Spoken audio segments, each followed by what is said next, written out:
WestJet is now offering a no-frills fare, but already customers are frustrated. The airline replacing its basic ticket tier with a new ultra-basic fare category. Those travelers will have pre-assigned seats at the back of the plane. They'll board last. They can't put a carry-on in the overhead bin unless they pay a fee.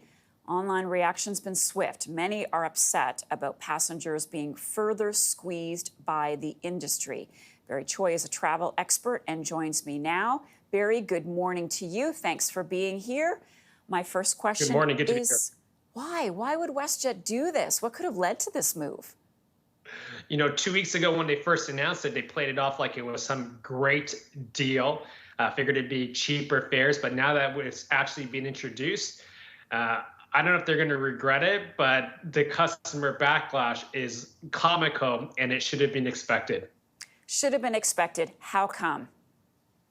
Well, everyone kind of knew it's like you don't get more for less. So essentially, this feels like shrinkflation to me, right? They're saying the basic fare is now an ultra basic fare. They're putting you in the worst possible seat at the back of the plane, prearranged seat. So they want you to see that low quality seat so you can book the regular basic or whatever they're calling now. So eventually you'll end up spending more. So it's passed off to consumers as it's going to be a cheaper alternative. And I'm sure they'll tell everyone that, hey, on average, it's going to be cheaper. But how many people are actually going to book these fares? I don't imagine it'll be very many. And who doesn't travel with anything? I mean, it just doesn't even seem realistic. So how do you think WestJet's going to respond? Everyone can put a positive spin on PR. And to be fair, there are a few travelers that, hey, if you can fit something in your backpack, put it underneath your seat, definitely this fare is probably for you. But you're still getting a terrible seat. WestJet's going to say it's going to reduce prices overall for all consumers. But as we've quickly seen online, people who were actually had planned trips before, literally 2 days before, they had priced things out. They can now price things out on the new ultra basic fare and the basic fares. And overall, it's more expensive for them. So I was going to ask you if you thought other airlines might follow suit, but I'm going to preempt my own question with some breaking news, if you will. Air Canada has just announced they're going in a different way. They have announced this morning that they are offering free beer and wine and upgraded snacks to economy passengers for the rest of the year. What do you make of the timing, Barry?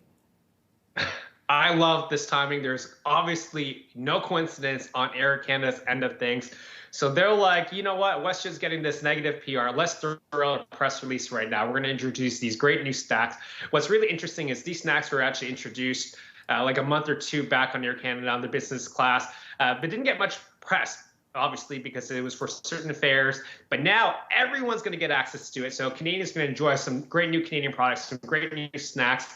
Especially at a time when people are probably looking at WestJet and wondering, is there a better alternative? And maybe it's a good time to try Air Canada. So why not? Hopefully this is an ultra basic fare, something Air Canada will not introduce. A cocktail and a high quality snack. It sounds pretty good, Barry. Does make travel a little bit better. Barry Choi is a travel expert. Barry, thanks for that. Appreciate your time today.